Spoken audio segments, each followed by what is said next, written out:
तेरा कलाम रहेगा कायम पहाड़ जब न रहे खुदाया, तेरे मुंह की एक बात भी टलेगी ना चाहे कुछ भी हो।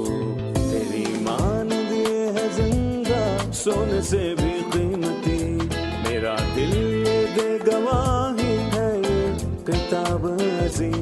नाज़िल करे अपना कलाम शिकस्ता दिलों को सुकून मिले, तारीकी दूर हो मेरी राहें रोशन कर। दिल अपना कलाम कसरत से ए खुदा बदल दे, रिहाई दे कसरत से फल में नाम। कलाम रहेगा कायम पहाड़ जब न रहे खुदाया, तेरे मुंह की एक बात भी टलेगी ना चाहे कुछ भी हो।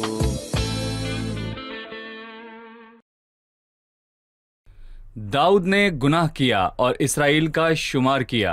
नतीजतन तमाम इसराइल पर वबा भेजी गई और बहुत से लोग मर गए। इसके बाद दाऊद ने क्या किया? अजीज नाजरीन, दाऊद ने खुदावंद के सामने तौबा की और उसने मज़बाह पर कुर्बानी पेश की। इसमें हम क्या देखते हैं कि जब कुर्बानी पेश की गई तो वबा थम गई। अगरचे खुदा ने दाऊद को उसके लिए हैकल बनाने की इजाज़त नहीं दी, फिर भी दाऊद की ऐसा करने की ख्वाहिश कभी ख़त्म नहीं हुई। इससे हम क्या सीखते हैं?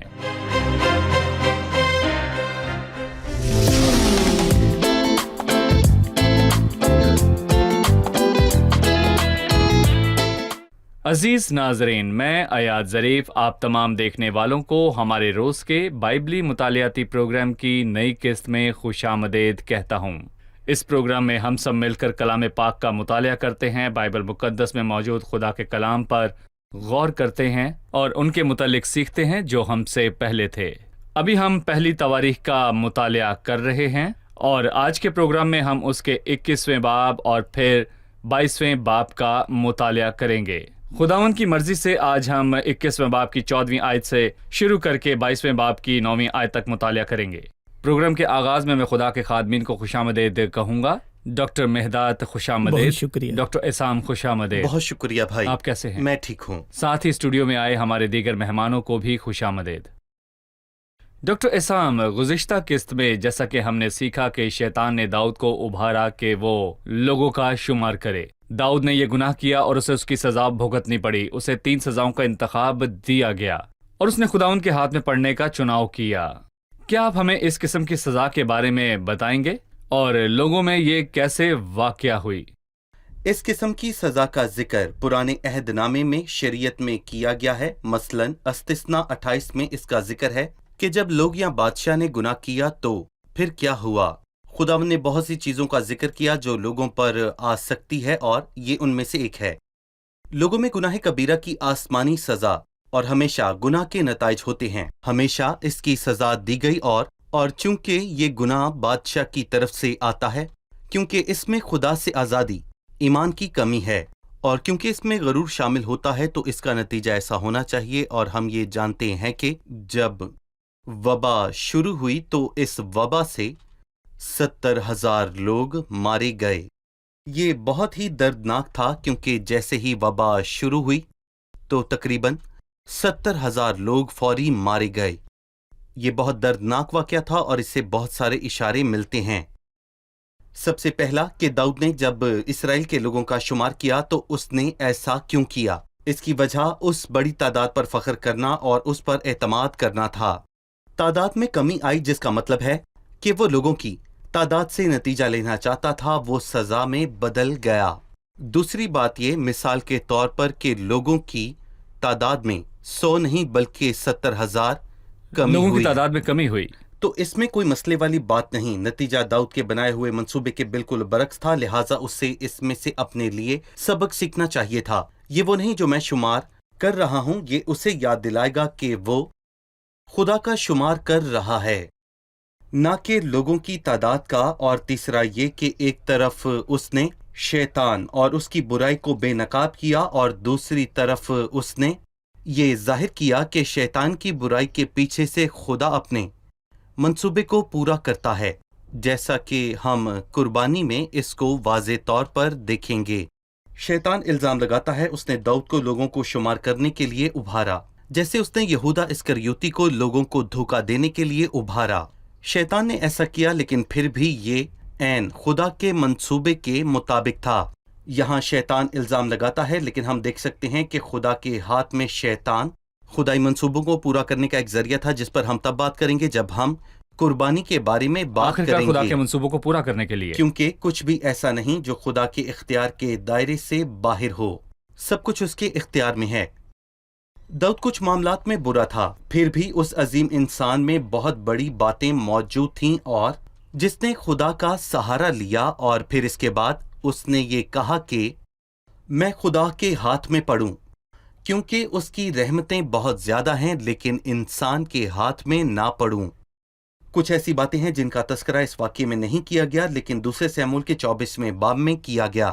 مثال کے طور پر میں کہنا چاہوں گا کہ اس نے کہا کہ میں خدا کے ہاتھ میں پڑوں، لیکن خدا کے ہاتھ میں پڑوں دوسرے سموئیل میں لکھا ہے کہ ہم، جس کا مطلب ہے کہ اس نے اپنے ساتھ باقی تمام لوگوں کو شامل کیا۔ اور دوسرا سموئیل انسان کی ناکامی کے بارے میں بات کرتا ہے، یہاں یہ فصل کے بارے میں بات کرتا ہے جو دل میں کام کرتا ہے، علاج کرتا ہے۔ اور یہاں 16ویں آیت میں اس نے ذکر کیا کہ داؤد اور بزرگ ٹاڑ اوڑھ کر منہ کے بل گرے، اس کا ذکر سموئیل میں نہیں کیا گیا، اور یہ ہمیں یہ بھی دکھاتا ہے کہ فضل علاج میں کیسے کام کرتا ہے۔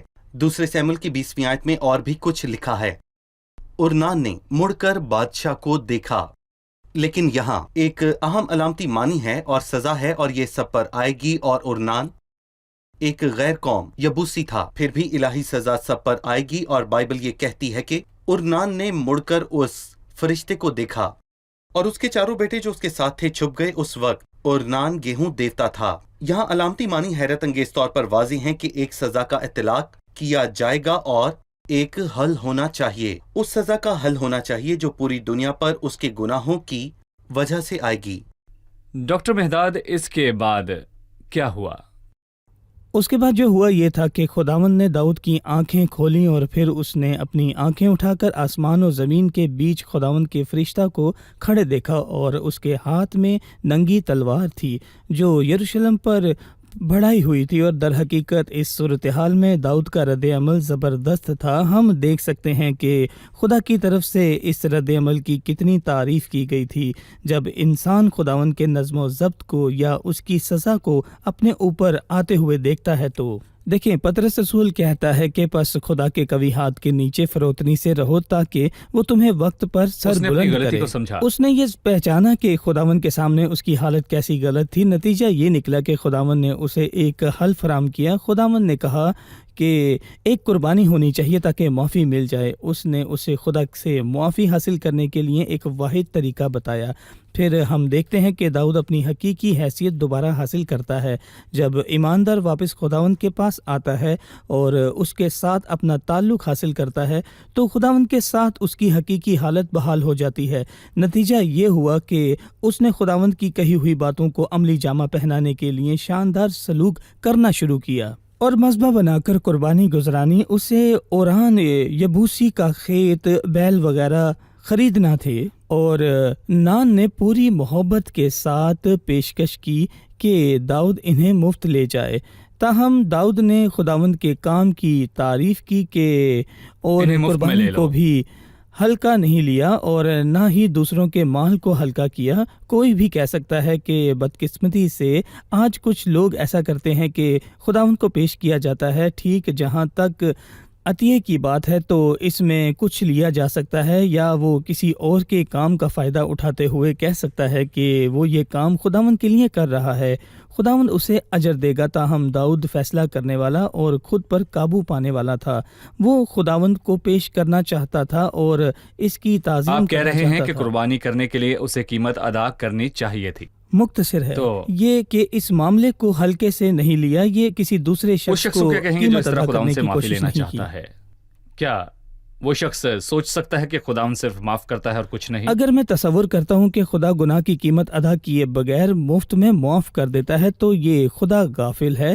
ایک بار جب میں اسے کہتا ہوں کہ مجھے معاف کیجیے، مجھ سے غلطی ہو گئی ہے، وہ مجھے کہتا ہے کہ ٹھیک ہے، کوئی مسئلہ نہیں ہے، قیمت کون ادا کرے گا، کیونکہ گناہوں کی مزدوری موت ہے اور بغیر خون بہائے گناہوں کی معافی قیمت نہیں ہے۔ کیا ہے جو خدا کو انسان کو معاف کرنے کے لیے پیش کی جا سکتی میں ہے؟ ہمیشہ لوگوں سے کہتا ہوں کہ یا تو آپ مر جائیں اور اپنے گناہوں کی قیمت ہمیشہ کے لیے جہنم میں جا کر یا کسی اور کو ڈھونڈیں، جی، یا کوئی جو اور مر آپ جائے۔ کے لیے مرے، جو مر گیا وہ ابھی تک موجود ہے، اس نے آپ کی جگہ اپنا خون پیش کیا، اور آپ کو صرف اتنا کرنا ہے کہ ایمان کے ساتھ اپنا ہاتھ بڑھائیں۔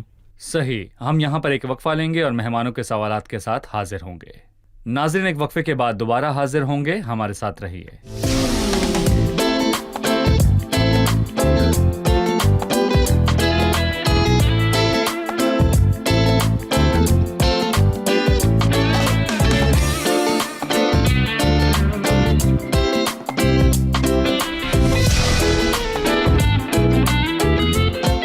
خوش آمدید، آئیے بڑھتے ہیں مہمانوں کی جانب اور جانتے ہیں ان کا سوال۔ میں عین وہ جگہ جاننا چاہتی ہوں جہاں داؤد نے مذبح کی تعمیر کی، اور پھر ہیکل کس جگہ پر تھی؟ جی، نان یبوسی کے کھلیان کی جگہ کہاں تھی جہاں قربان گاہ اور بعد میں ہیکل تعمیر کی گئی؟ یہاں 26ویں آیت میں ہم پڑھتے ہیں کہ وہاں داؤد نے خداوند کے لیے ایک مذبح تیار کیا جو ارنان کے کھلیان میں تھا، اور دوسرے تواریخ کے 3 باب کی پہلی آیت میں یہ واضح ہے کہ اور سلیمان یروشلم میں کوہ موریا پر جہاں اس کے باپ داؤد نے روایت دیکھی، اسی جگہ جسے داؤد نے تیاری کر کے مقرر کیا، یعنی ارنان یبوسی کے کھلیان میں خداوند کا گھر بنانے لگا۔ کوہ موریا کا ذکر کوہ پیدائش کے موریا کا 22 باب میں ذکر کیا گیا؟ پیدائش کے 22ویں باب میں کیا گیا، جہاں ابراہام نے اسحاق کو قربانی کے طور پر پیش کیا تھا۔ لیکن سوال ہے کہ یہ جگہ خاص کیوں ہے؟ یہ وہ جگہ ہے جہاں 2 جملے جو کہے گے جو مجھے عزیز ہیں، ان میں سے ایک کا ذکر یہاں کیا گیا ہے۔ یہ بس ہے، اب اپنا ہاتھ روک لے۔ یہ جملہ فرشتے کو کہا گیا تھا جب وہ یروشلم میں سزا کا اطلاق کر رہا تھا۔ دوسرا جملہ پیدائش کے 22ویں باب میں آتا ہے، تو اپنے لڑکے پر نہ چلا۔ یہ وہ جگہ ہے جہاں پر قربانی پیش کی گئی، میں کہوں گا جو لوگوں کا کفارہ بن سکتی تھی، اور یہی وہ جگہ ہے جہاں پر علاج پایا جاتا ہے۔ معافی موجود ہے، اس کے بغیر معافی نہیں دی جاتی۔ اور اس کے بعد ایک بہت ہی اہم بات ہے کہ قربانی پیش کرنے کے بعد اس باب میں ایک عظیم چیز کا ذکر کیا گیا۔ 26ویں آیت، اور داؤد نے وہاں خداوند کے لیے مذبح بنایا اور سوختنی قربانیاں اور سلامتی کی قربانیاں چڑھائیں، اور خداوند سے دعا کی، اور اس نے آسمان پر سے سوختنی قربانیوں کے مذبح پر آگ بھیج کر اسے جواب دیا۔ خداوند نے اس فرشتے کو حکم دیا، تب اس نے اپنی تلوار میان میں کر لی، اور پھر قربانی کے بعد تلوار پھر میان میں رکھ دی گئی۔ خدا کے انصاف کے تقاضے پورے ہم تھے۔ یہاں ایک سوختنی قربانی دیکھتے ہیں۔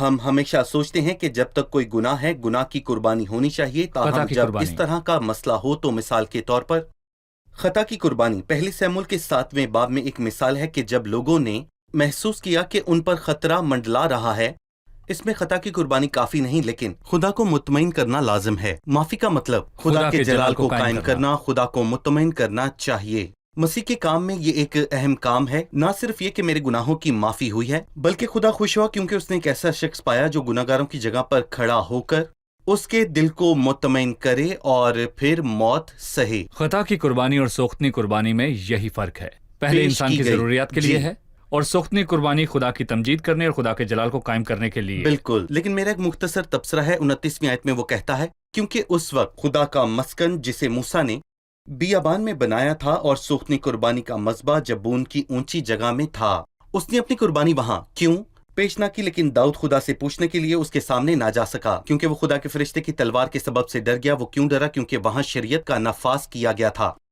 خدا کے فضل کو جانتا ہے، وہ جانتا ہے کہ شریعت نے انسان کو دکھایا ہے کہ وہ کچھ نہیں کر سکتا، لہٰذا یہ ناممکن تھا۔ جو جبون جانے سے ڈرتا تھا کیونکہ وہ پرانی خیمہ اجتماع کی جگہ تھی جو شریعت کے نفاذ کے لیے موجود تھا، اور یہ ہمیں دکھاتا ہے کہ شریعت گناہ کا علاج نہیں کر سکتی۔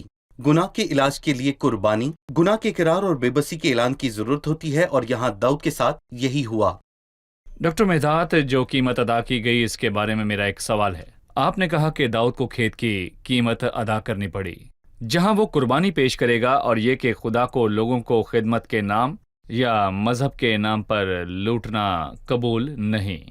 25ویں آیت میں لکھا ہے، سو داؤد نے ارنان کو उस जगह के लिए 100 मिस्काल सोना तोल कर दिया, 600 मिस्काल। ये वो कीमत है जो उसने खेत के लिए अदा की।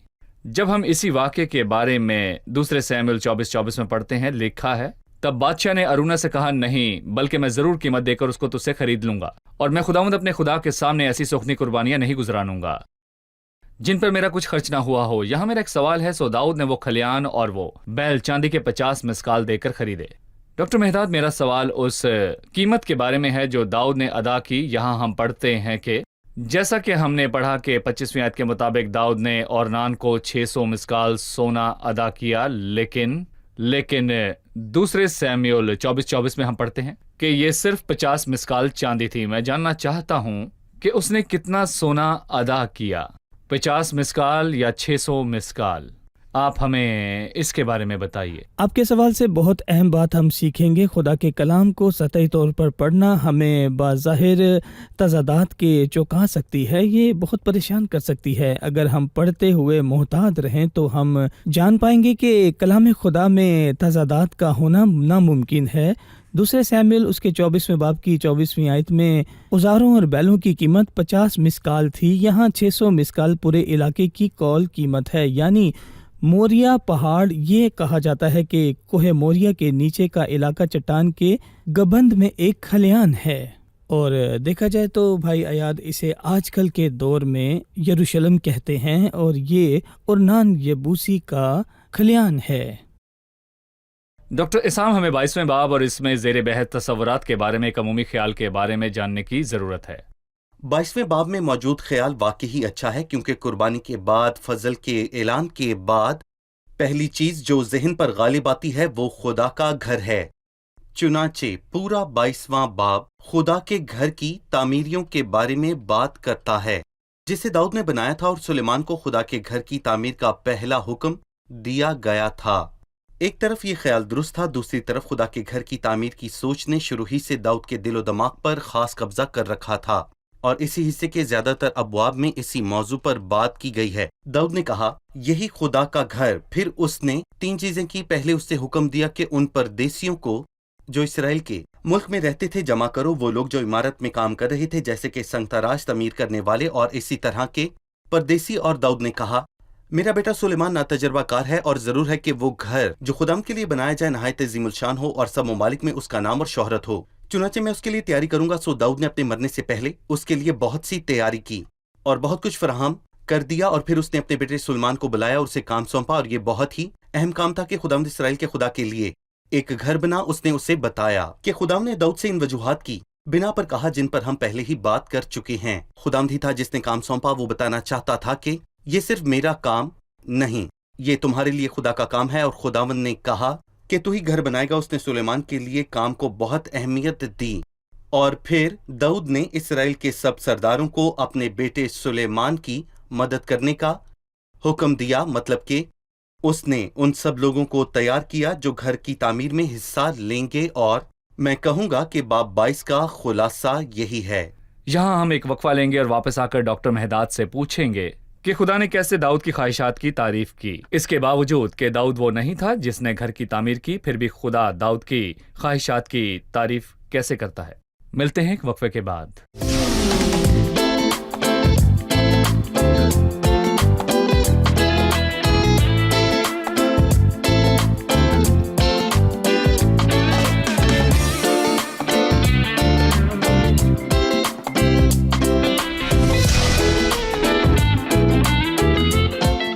अजीज नाजरीन, हम 22वें बाब के मुताले को जारी रखने के लिए एक बार फिर वापस आ चुके हैं।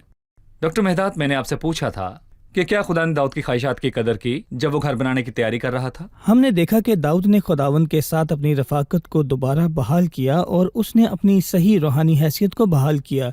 खुदा की ताज़ीम और जलाल की उसकी आरजू खूबसूरत अंदाज में जाहिर होने लगी। जैसा कि भाई आसाम ने हमें बताया, उसने उस घर को बनाने के लिए ये सब बड़ी तैयारी शुरू कर दी, और वाकई खुदावंद ने उसके जज्बात की तारीफ की, उस हकीकत के बावजूद कि उसने उसे बताया था कि वो उस घर की तामीर नहीं करेगा। ये बहुत अरसा पहले दाऊद की ख्वाहिशात थी कि उसने वो किया जो वो कर सकता था और उसकी खुदावंद ने बहुत तारीफ़ की। इसकी वजह ये थी कि उसने ये काम मोहब्बत और दुरुस्तगी के साथ किया और हम गैर मामूली तैयारी देखेंगे, चाहे वो औजार हों या घर के लिए दरकार खाम माल हो, या वो लोग हों जिनके लिए उसने तामीर करने के लिए तैयार किया, चाहे वो उसकी तफसीलात के मुतल्लिक हो जिसके बारे में हम बाद में देखेंगे, या चाहे वो लोग हों जो उसे तामीर करेंगे। तामीर शुरू होने से पहले उसने तहरीर की तफसीलात के साथ तमाम ज़रूरी तैयारियां फराहम कर दी। जैसा कि एक उसकी दफ़ा ख्वाहिशात। एक औरत इतर लाई और उस्ताद के पाँव पर डाला। उसने उन्हें बताया, उसे अकेला छोड़ दो, उसे छोड़ दो। उसने वो किया जो वो कर सकती थी। अगर आप कुछ कर सकते हैं तो मोहब्बत से करें, जो आप कर सकते हैं वो करें। खुदावंद इसकी बहुत कदर करता है। वो उन सादा चीज़ों को इस्तेमाल करता है जो आप कर सकते हैं और उसे अपने नाम और तमाम लोगों के लिए बड़ी भलाई और अजीम व शान में बदल सकते हैं। चाहे मेरी सलाहियतें महदूद हों और मैं बड़े काम नहीं कर सकता, पर यहाँ तक कि अगर मैं मामूली कोशिश भी करूँ तो खुदा उसकी कदर करता है। वो मेरे दिल को देखता है कि जो कुछ भी मैं कर रहा हूँ। चलिए मेहमानों से जानते हैं कि उनका सवाल क्या है। 22वें बाब की 8वीं आयत में लिखा है, लेकिन खुदा उनका कलाम मुझे पहुंचा कि तूने बहुत खून रेज़ी की है और बड़ी बड़ी लड़ाइयाँ लड़ा है, सो तू मेरे नाम के लिए घर ना बनाना, क्योंकि तूने ज़मीन पर मेरे सामने बहुत खून बहाया। सवाल है, दाऊद ने जो जंगें की, क्या वो उस पर मुसल्लत हुई थीं? तो फिर खुदा उसको खूनी शख्स के तौर पर क्यों बयान करता है? हमें वाकई इसको जानने की ज़रूरत है। दाऊद जंगों में मसरूफ था। आए अलामती मानी को देखते हैं, क्योंकि इस किताब में ये बात बहुत ही अहम है। दाऊद इस किताब में वो जंगजू है जो फतूहात को हासिल करता पर सुलेमान अमन का बादशाह है। तो वो जो घर बनाएगा, ये दोनों मसीह की अलामतें हैं और कोई भी दो पहलुओं में मसीह की अलामत नहीं हो सकता। इनमें हर एक बामुश्किल सिर्फ एक पहलू में मसीह की अलामत हो सकता है। घर सलीबी जंग के बाद बनाया जाएगा। जंग के बाद और दुश्मनों को शिकस्त देने के बाद घर बनाया जाएगा। घर अमन पर बनाया जाएगा। और जहां तक तशबीहात के मानी का ताल्लुक है, तो मसीह जो घर बनाएगा, घर बनाने वालों के लिए अमन कायम करने के बाद तामीर करेगा। जो ईमान लाएगा वो इस घर का हिस्सा होगा। ये तशबीहाती एहसास है और लफ्जी मानी ये है कि खुदा का घर ताकत और जंगों से नहीं बनाया जा सकता। ये अमन और इस्तेकाम के साथ बनाया गया है और एक दिल की ख्वाहिशात के साथ जो खुदा की तरफ मतवजा है। ये जंगों से कभी बनाया नहीं जा सकता। लिहाजा यहाँ पर मैं ये बात करना चाहूंगा कि इसके मानी ये हैं कि दाऊद ये घर कभी नहीं बना सकता। सही। 14वीं आयत में लिखा है, देख मैंने मुशक्कत से खुदा के घर के लिए फराहम किया। तैयारियों में बड़ा दर्द, गम और तकलीफें हैं।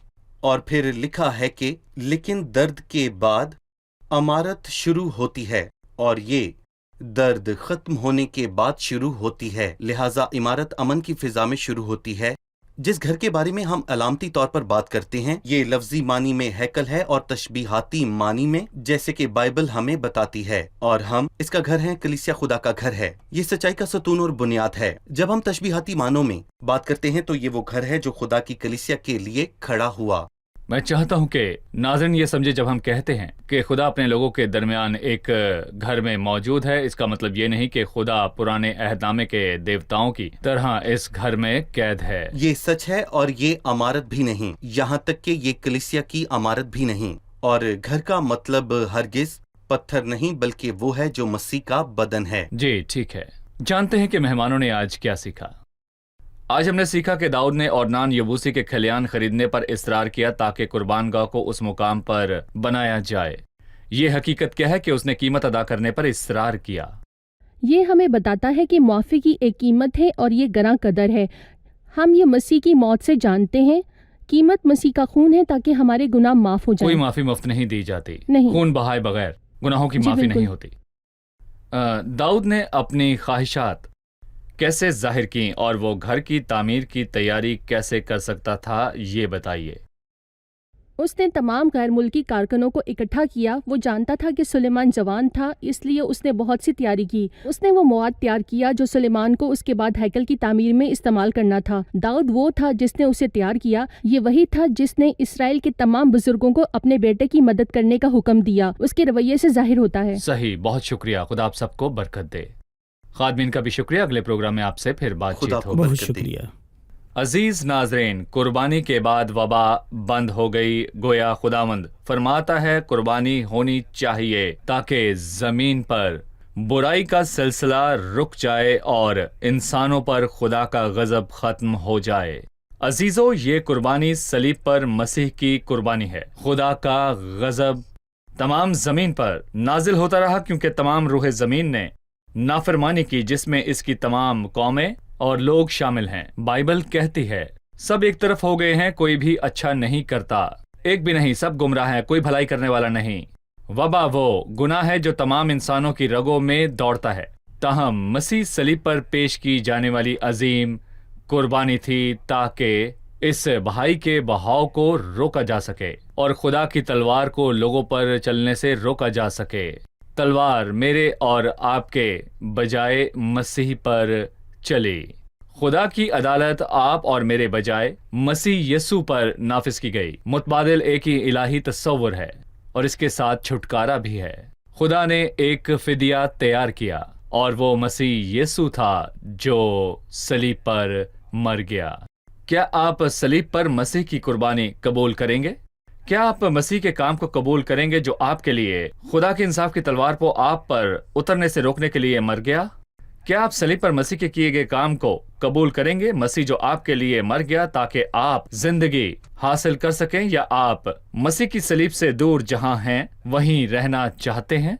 इस मामले में आपको अदालत के दिन खुदा के गजब का सामना करना पड़ेगा। बराह करम सलीब पर मसीह के काम को कबूल करें। अगले प्रोग्राम में फिर मिलेंगे।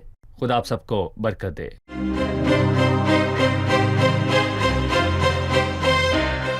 दाऊद ने सुलेमान की हौसला अफजाई की और उसे हुक्म दिया ताकि उसके दौरे हुकूमत में बादशाही मुस्तहकम हो। वो कौन से अहकाम हैं जिन्होंने सुलेमान को अपने दौरे हुकूमत में जारी रखने में मदद की? क्या उसने इनको मजबूती से पकड़ रखा था?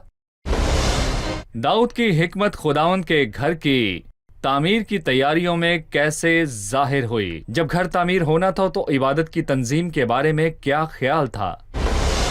हम दाऊद से और जिस तरह इबादत को मुनज़्ज़म किया गया इससे क्या सीखते हैं, और अपने मौजूदा दौर में मसीही इबादत के सिलसिले में उसके तलाक के बारे में क्या सीखते हैं?